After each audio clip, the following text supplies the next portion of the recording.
welcome back to another review by Projects. I'm Psycho, and in this part I'm going to be reviewing Call of Duty 2. So, well, let's just get to it. Call of Duty 2 is a first-person shooter video game inspired by real-life World War II events.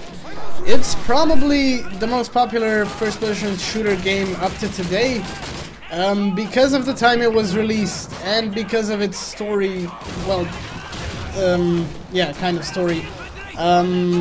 Because of the real-life World War II events and the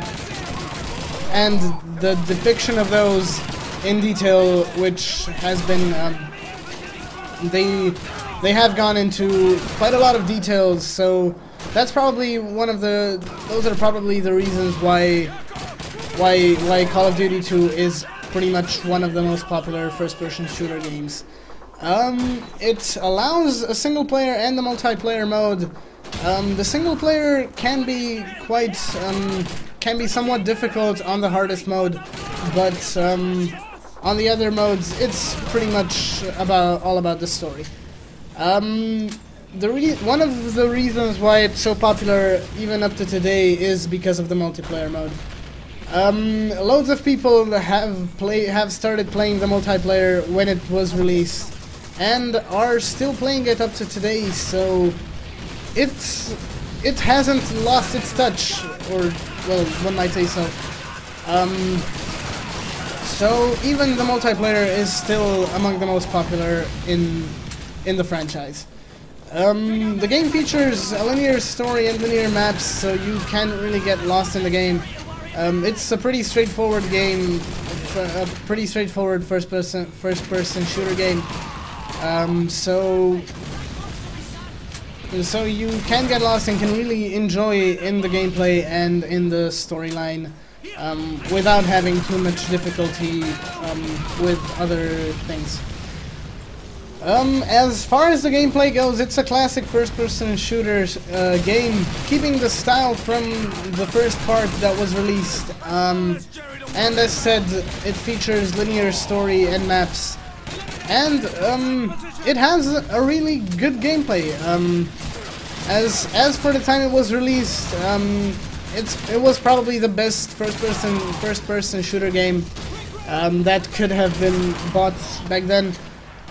But without many upgrades, it still can keep in touch with some of today's games.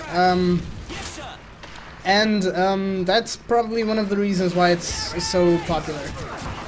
It still gets a lot of attention, although there can be some things missing throughout the game that could be upgraded.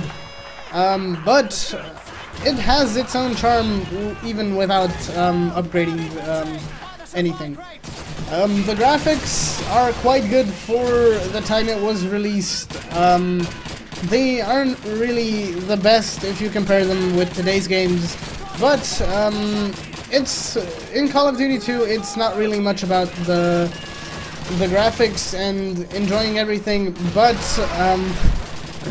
it's more about the gameplay, which made the game so popular, and the events from World War II.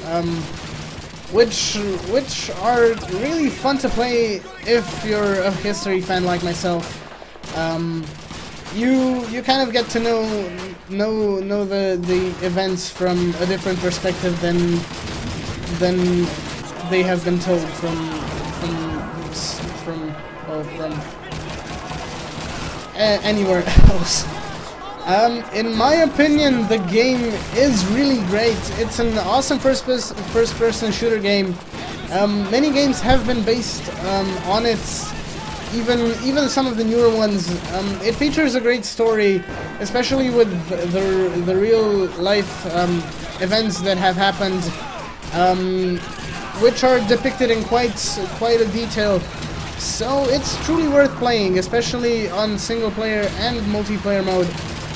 If you're good at first-person shooter games, I highly suggest the multiplayer mode because it's a unique experience, all in all. So, well, that's pretty much gonna be it for the review. Don't forget to like and subscribe, comment on the videos, and I'm gonna see you guys in the next one.